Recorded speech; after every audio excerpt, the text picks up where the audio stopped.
Jai Gurudev. So today we would like to talk about collective consciousness. Yeah. The concept of collective consciousness is very simple to understand. Once we take the help of an example which is our own consciousness. You know, we have so many cells in our body. Yeah? And each of these cells is an independent organism, like an amoeba or a paramecium. No, these are independent organisms. They have all the DNA and all the organelles, etc. in the cell. Similarly, all my cells in the body also have all these equipment which is needed for life. So each of these is an independent organism. But all these cells have connected together through the nervous system, and they have given rise to a holistic organism that is my body. Yeah. And this body has acquired a consciousness which is my consciousness. Okay. And what happens as a result of this? What happens is that basically for all the individual cells in my body, heaven has been created. How do you define heaven? Heaven is when all our needs are fulfilled immediately, even if everybody has separate needs and they keep on changing from time to time. But everybody always feels that he or she has all the things that are required. Yeah? And there are no problems. They don't have to worry about future. This is the situation with my cells. Yeah. Whenever a cell requires oxygen, immediately some blood cell comes from somewhere and supplies it oxygen. Like that, all the cells. Now, let us see, is it because that these cells belong to the same community or they are something similar? No, there is so much diversity in these cells. A bone cell is very hard, a skin cell is very soft. Yeah? As much diversity as you can imagine is existing in our body. Yeah? But still, miraculously, all these cells function in a highly coordinated manner, and they give rise to a much higher level of consciousness.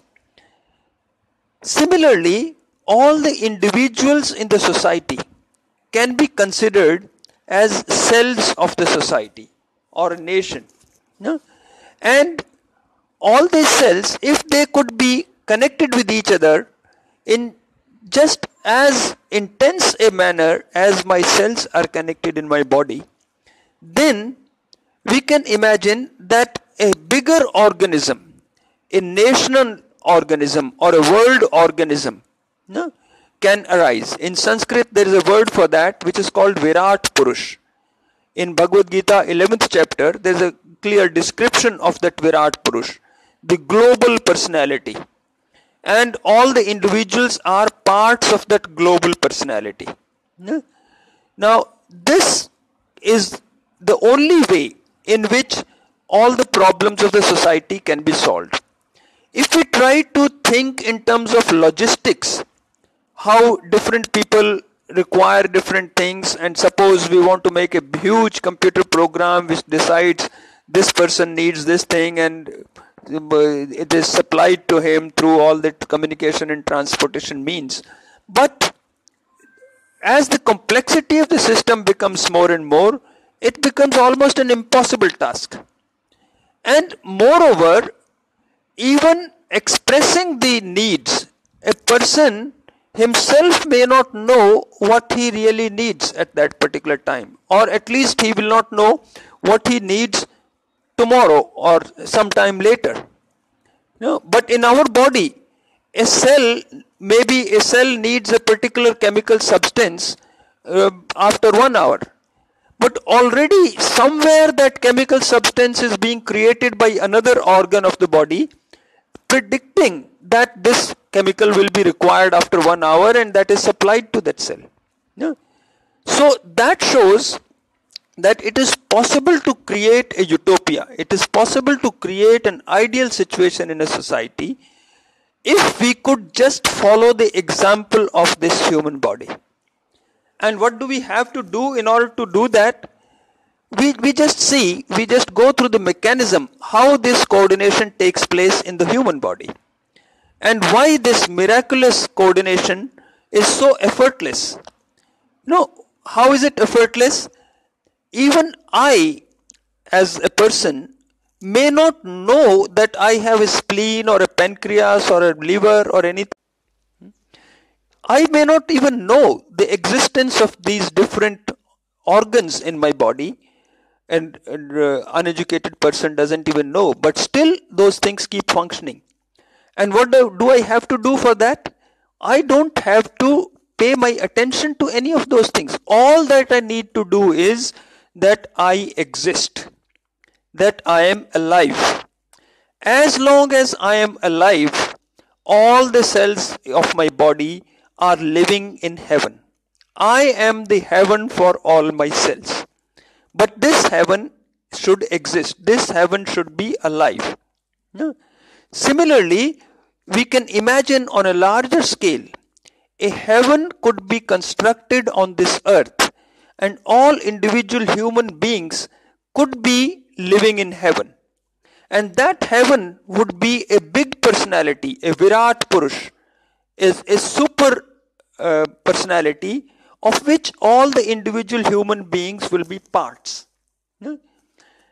How to do that? That is the big question. Now we go back to the example of our cells in the body and see how it is functioning. First of all, let us be very clear that in order for a coordination to take place, it is not necessary that all cells should be similar. As many people think, if everybody would just become communist, or if everybody would become capitalist, or if everybody would become Christian or Muslim or Hindu, then maybe there will be coordination, there will be no conflict, there will be no chaos. No? That is wrong. In fact, higher the organism, more is the diversity in its parts. Suppose I had all my cells completely similar to each other. If all my cells were bone cells, or all my cells were skin cells or anything, then my capabilities would be not there at all. I wouldn't be able to see, I wouldn't be able to hear.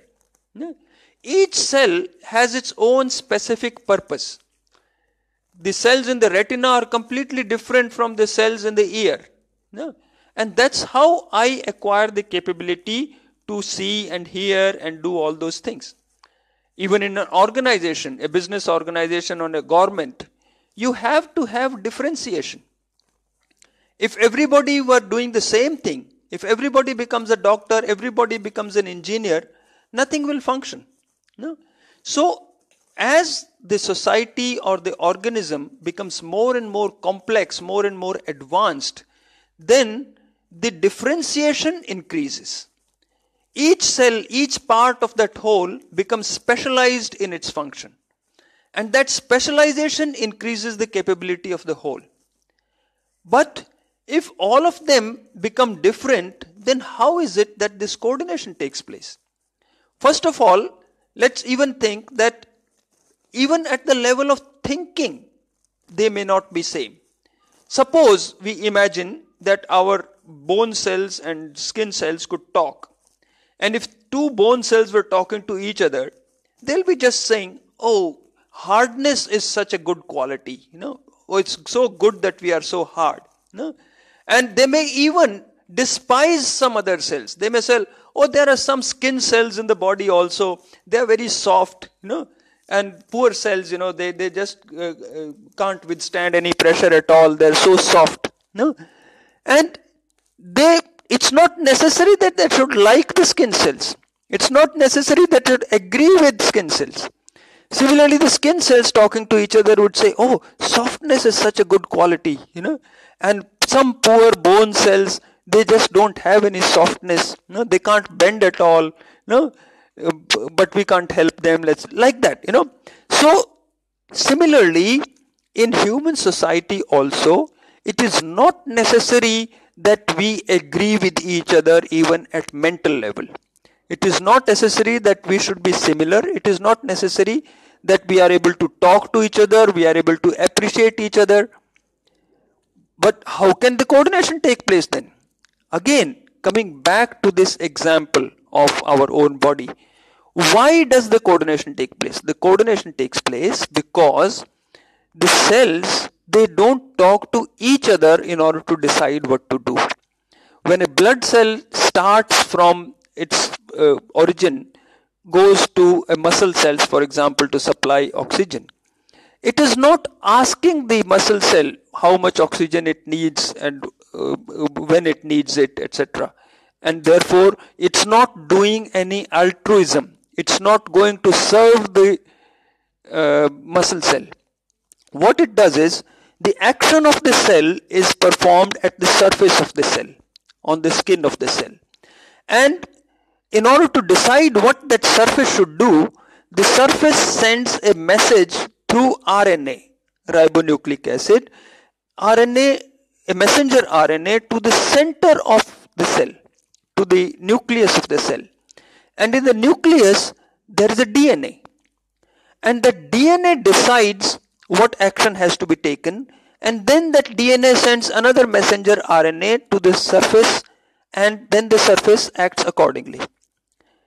In other words, every cell is being completely selfish. Every cell decides on its own accord what it needs to do without reference to any other cell. Yeah. Every cell, in human terms, if we say, every cell asks its own conscience, its own deepest self, to decide what it wants to do. And it just does that what it wants to do. What it wants to do from its deepest self. And then, if every cell is completely selfish, acting with complete disregard to every other cell, how can this coordination take place? The reason is that each cell of the body has the same DNA. So, each cell of the body has the same DNA. And when one cell is asking its own DNA situated at the center of its own cell, that DNA and the DNA in another cell is the same. And therefore, that same DNA makes sure that two cells, when they are behaving, when they are asking their own internal self, their coordination is ensured.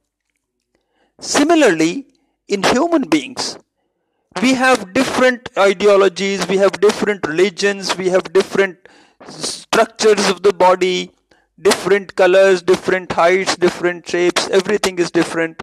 Even at the mental level, we may not be same.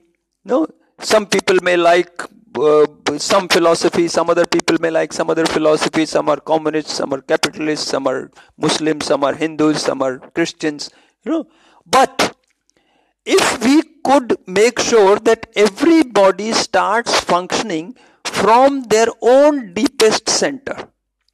And what is that deepest center? That deepest center is the source of their minds.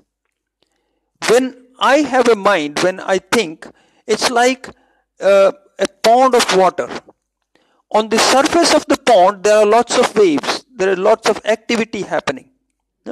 But if we go to the depth of that pond, at the bottom of the same pond, there is a level which is absolutely silent also.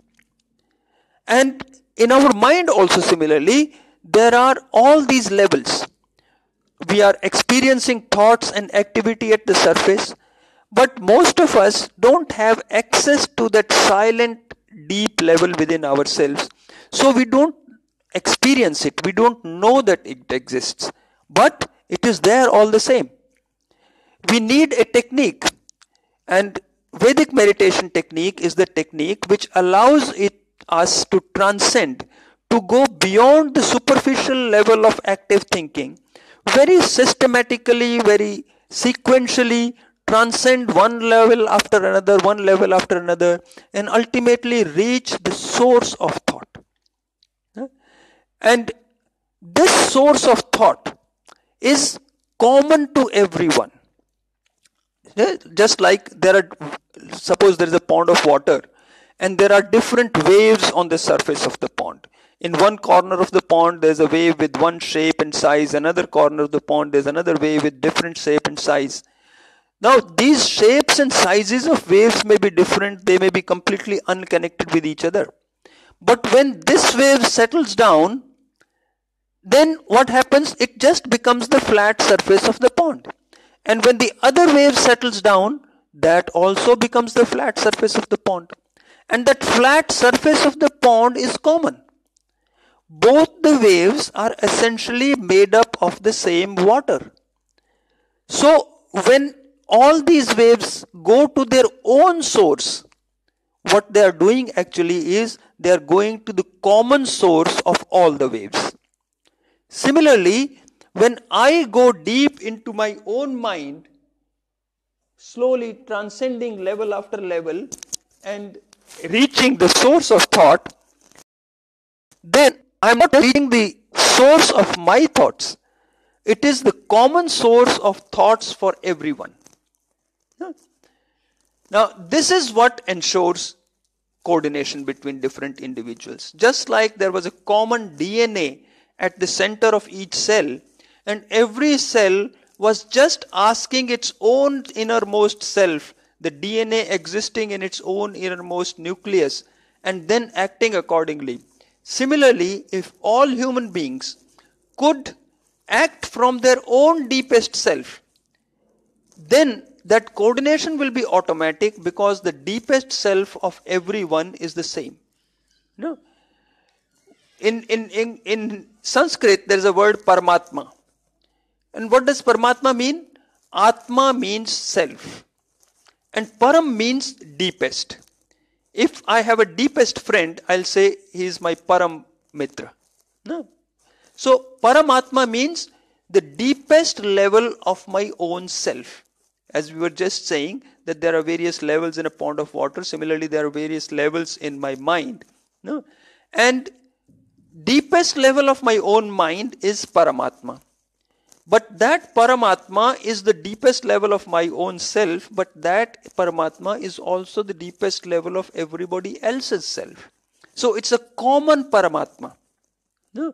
And it is that Paramatma, it is that consciousness which ensures that all the thoughts that different individuals will experience in their brains, they are properly coordinated with each other. They don't disagree with each other. Even though the individuals may not know that what they are doing is going to help somebody else. But automatically, as if there was a miracle happening, automatically, if I go according to my own innermost self, my own conscience, or I can say I become completely selfish, but real selfish. Not if I am acting according to my sensory commands, then I am not really selfish, because senses are not myself. Mind is also not myself. My real self is where the senses are transcended, the mind is transcended, the intellect is transcended, and I reach a level where just I am. Not that I am seeing, I am hearing, I am tasting, not even I am thinking, not even I am feeling, but I just am. That when I reach that state, when I experience just I am, that is real I. That is pure I. Otherwise also it is I, but then it is I the walker, I the talker, I the seer, I the listener. Okay. But when all these activities are not happening, then it is I. Just I. Just I am. That is Paramatma. That is the deepest level of myself, or you can say that is the pure level of myself. And that, as we just discussed, is the pure level of everybody's self. Okay. So this is how coordination takes place. Now, how to do that? The only way to do that is to learn a technique which allows us to transcend the active thinking level of the mind and allows us to go to that deepest level of our own self, which is the silent, the blissful level within our own deepest self. And that is the process of Vedic meditation. In Vedic meditation, what happens is that we take the help of a sound. Now, normally the words that we speak have two aspects, a sound and a meaning. Meaning is something which makes our mind active because we start thinking about it. But the sound has a different quality. Since meaning makes our mind active and we want to transcend the active level of the mind to go to that silent level of the mind, then we don't use the meaning because meaning will make the mind active. We use only the sound value. And the sound has a different quality. The quality of sound is that when we start a sound and leave it, it automatically becomes fainter and fainter, silent, and then ultimately goes away. Just like if I strike a bell and leave it. In the beginning, the sound will be loud, like tong, and then it settles down. No? Now, when the mind is following a sound, and the sound keeps on becoming fainter and fainter and fainter, then in order to think a sound loudly, it requires more effort. In order to think a sound in a soft manner, it requires less effort. So, the effort required becomes less and less. We can say the same thing in different words. We can say that rest becomes more and more. We go to deeper and deeper levels of rest. And in this manner, the level of rest that we reach is more than twice as deep as we get in the deepest part of sleep. This has been tested in laboratories.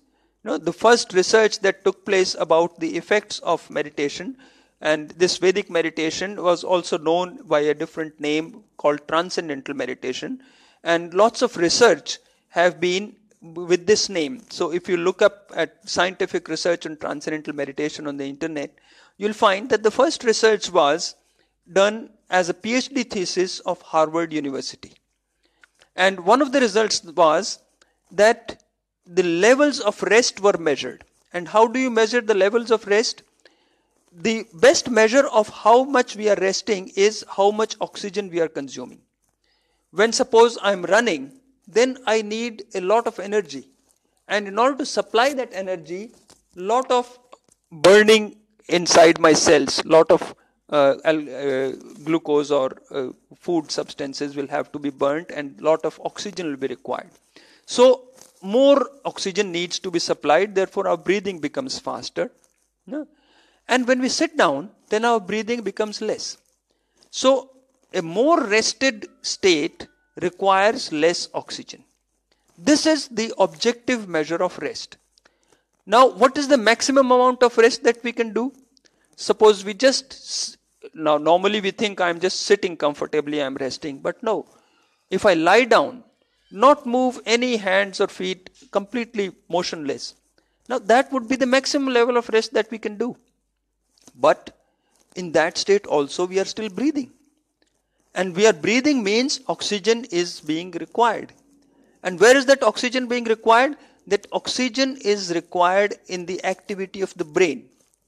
Just like in a computer also, there are no moving parts, but still it requires electricity. Similarly, our brain when it is functioning requires energy.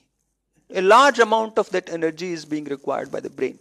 Now, if we want to do a rest which is deeper than that rest, when we are simply lying down, not moving at all, that level of metabolic rate, that level of oxygen consumption is called basal metabolic rate. That is the base from which we start.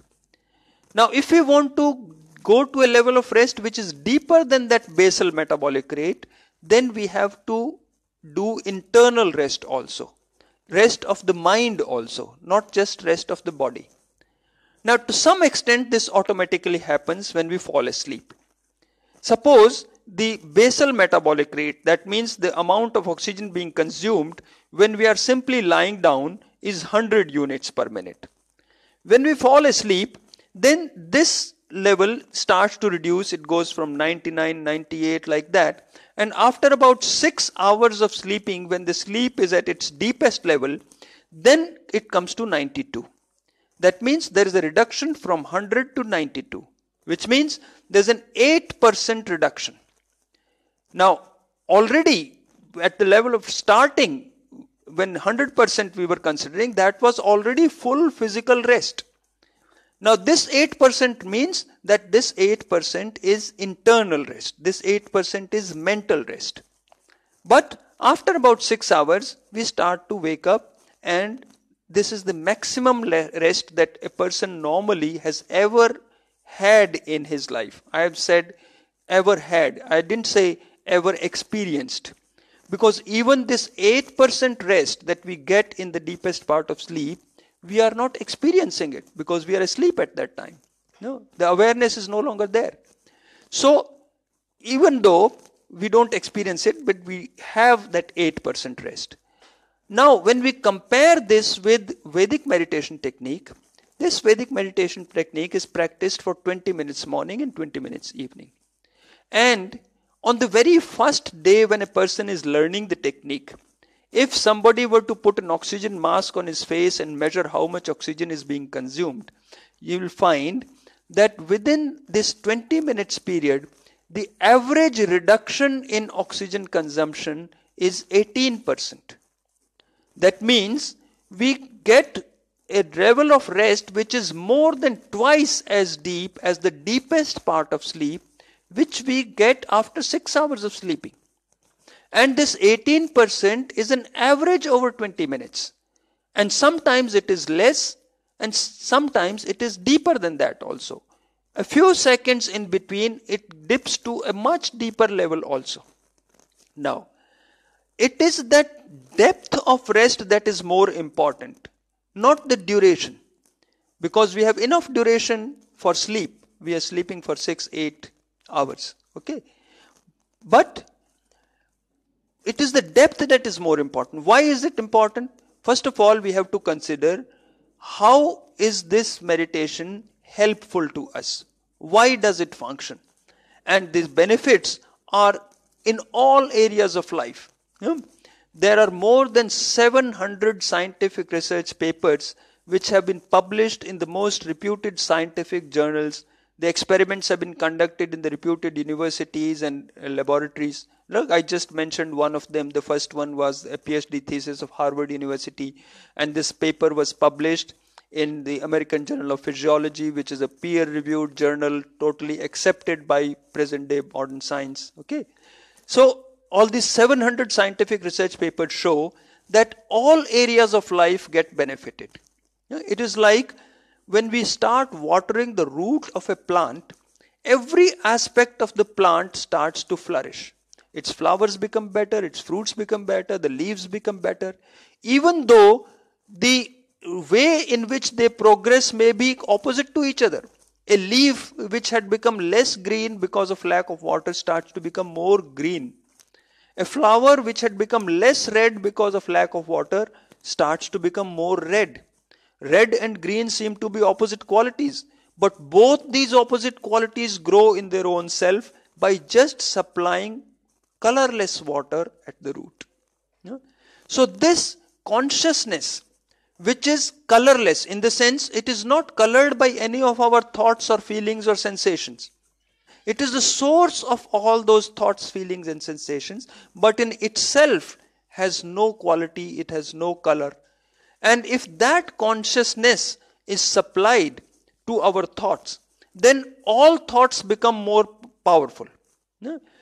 Seemingly opposite thoughts of different. If a person wants to become a better engineer, he starts to meditate, he will become a better engineer. If another person wants to become a better doctor and he starts to meditate, he becomes a better doctor. If a person wants to become an artist, he becomes a better artist. No, all the different qualities. And as we have just discussed, that it is necessary that there be differences in society. It is not only not required, but it is harmful if everybody becomes similar, if everybody becomes same. Differentiation and integration in an organization are both needed. But the differentiation and integration are not opposite to each other.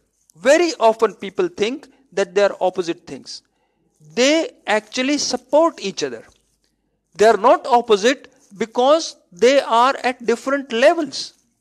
No, a tree, for example, is one at the level of the trunk and it is many at the level of branches. So it is both one and many at the same time. The integration is happening at the level of the trunk. The differentiation is happening at the level of the leaves.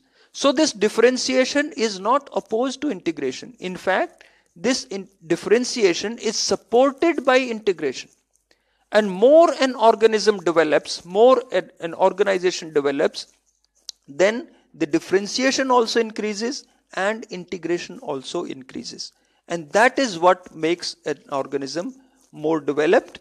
And what happens after that, when an organism has become more developed and more integrated, then the individual parts of that organism, like the individual cells of our body or individual human beings in an ideal society, they become completely carefree.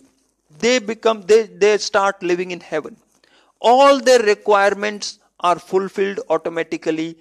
From moment to moment, the requirements may change, but everybody is supplied with exactly whatever one needs. And that is possible. That will be utopia. Now, there's a question here. When some event, act, circumstantial things happens, whatsoever certainly emotional, will provide or overpower the inner thoughts. How a human being identifies, detects what's coming from purely... Yeah, that's a very good question. See, what is happening here is, all thoughts basically arise from pure consciousness.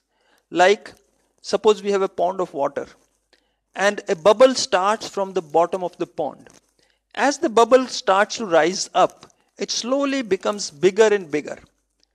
And ultimately it comes to the surface and breaks up and waves are formed. This is what happens in our thoughts also. The thoughts arise from the deepest level of our consciousness and they start to come up, become more and more expressed, become more and more clear. In the beginning, we ourselves may not know what this thought is. But as it becomes more and more clear, we are able to express it in the form of a sentence and it becomes a clear thought. And then we start acting on it, like the waves being created when the bubble bursts on the surface. But suppose this pond of water is not fully transparent. When this pond of water is not fully transparent, suppose there is some clay mixed with it. So it is translucent. That means we can see up to a limited depth. And suppose this pond is 10 meters deep, then we may be able to see up to a depth of 1 meter. Now, when the bubble starts from the bottom, we cannot see that bubble because it is more than 1 meter deep. But when it comes to the surface and it has traveled already 9 meters, comes to the last 1 meter, then we are able to see that, oh, something is coming. And then it becomes very clear what is the size, what is the shape, etc. This is what is happening with our thoughts. The source of thought is deep within, but the mind is not clear. And why is this mind not clear? Because the mind and brain are two sides of the same coin. And in the brain, because of tiredness, because of fatigue, because of stresses, what happens, as an analogy we can say, like knots are formed in the nervous system. Nerves start tied up in knots. And all those knots, all those nerves which are tied up in a knot are not being used. And that makes the mind less transparent. So what happens, we are not able to appreciate the thought when it is starting. We are able to see or experience a thought only when it comes to the surface. But in the process of coming to the surface, it encounters these stresses, these clay particles which are there, and it gets deflected from its original course. And after it has been deflected many times, then it comes to the surface. So the original thought is no longer there. It's a completely distorted thought that has come to the surface, and our action starts to take place on the basis of that distorted thought, and we start making mistakes. Now, the solution for that is to make this water more transparent, to remove the stresses in the nervous system so that we are able to detect the thought right at its source. Like when a river starts, in the beginning the river is very narrow and you can easily change its direction. But when the river has come near the sea, then it has already become so broad, it's very difficult to change it. Similarly, our thought has already traveled a lot of distance through the stresses in our nervous system, and it has acquired an urgency, and we are not able to handle it anymore. We are not able to do anything about it. We just impulsively act on the basis of that thought. But if we were able to clear our nervous system of these stresses, then we will be able to see the starting of the thought. And since this thought is starting in a pure consciousness, then this thought will be beneficial to us and beneficial to the whole society. So all that is needed is to remove these stresses, and with the practice of this Vedic meditation, when we get this deep rest of the nervous system, then these knots become loose, and then they start to open up. And when then they open up, one thing that happens is that more nervous system becomes available to us. So all our capabilities increase. Our ability to think, for example, most important function of the nervous system is thinking. So our ability to think increases. And this has also been measured in an objective manner. The objective measure of the capability of thinking is IQ, intelligence quotient. And it has been seen that when a person has been practicing this Vedic meditation for about 2 years, then their IQ increases by 5 points. That's a very great increase in intelligence quotient. And not just IQ, but other qualities of the mind like memory, and more important is creativity. Creativity also starts to increase. So this is one effect, that our capabilities increase. But the other effect is that we start to function from the pure thought which has originated from our pure consciousness, and we are no longer allowing the thought to be deflected by the stresses in the nervous system. So when the thought comes to the surface and gets converted into action, it is the same thought which had started from the pure consciousness. And since, as we had just discussed, this pure consciousness is Paramatma, this pure consciousness is the common consciousness of everyone, then automatically the thought that will come to the surface without having been deflected on the way, and when we convert it into action, those actions will be automatically supportive to ourselves and to everybody. Now let's see if there are any questions. Meditation is a wonderful gift in life. Please tell about your meeting with Maharshi Mahesh Yogi.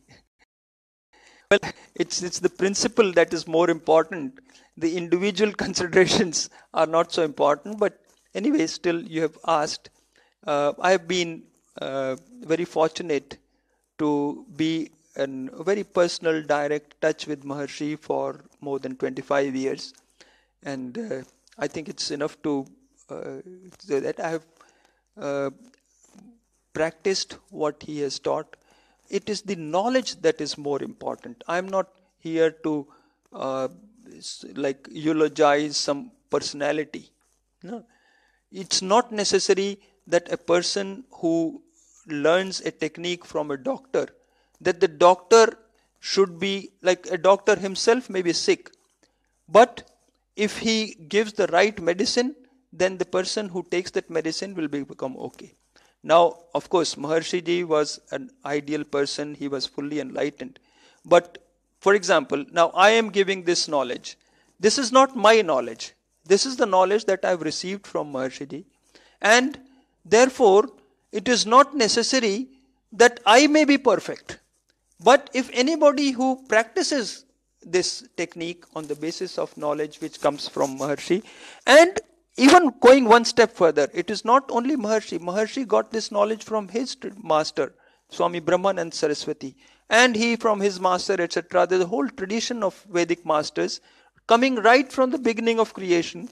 And this tradition of masters has made sure that this knowledge is maintained in its purity, and at each age it has been not just believed, but it has been tried, experimented and verified, and only then transmitted to the next generation. That is what is important. Otherwise, what happens is that it becomes like a rigid system.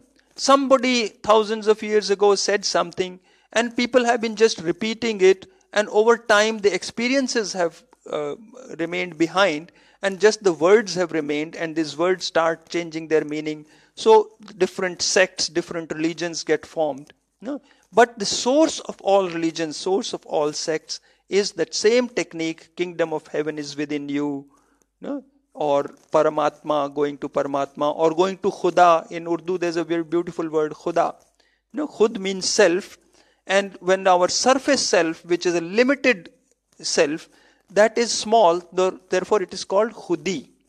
In Hindi or in Urdu, when the thing is small, it is added with E in the end, and when a thing is big, then it is ended with A. So the small self is called Khudi, and the big self is called Khuda. Khuda is the name of God in Urdu. So God or Paramatma or Khuda, they are the same thing. All that is needed is a proper technique to reach that level. And that's Khuda or that Paramatma is same for everyone. So everyone reaching that common source of their thoughts and acting on the basis of their thoughts, those pure thoughts, because over time their nervous system would have become purified, and the thoughts that would start from the pure level of consciousness would not be deflected by the stresses in the nervous system, and they'll maintain their purity till they come to action. Only those actions will be actions in accordance with the totality of natural law, and therefore there will be no mistakes, and all actions will be in proper coordination with each other, and heaven on earth can be formed. So let's finish for today. And in order to give reverence to the tradition of masters from which this knowledge comes, in the end we say, Jai Gurudev.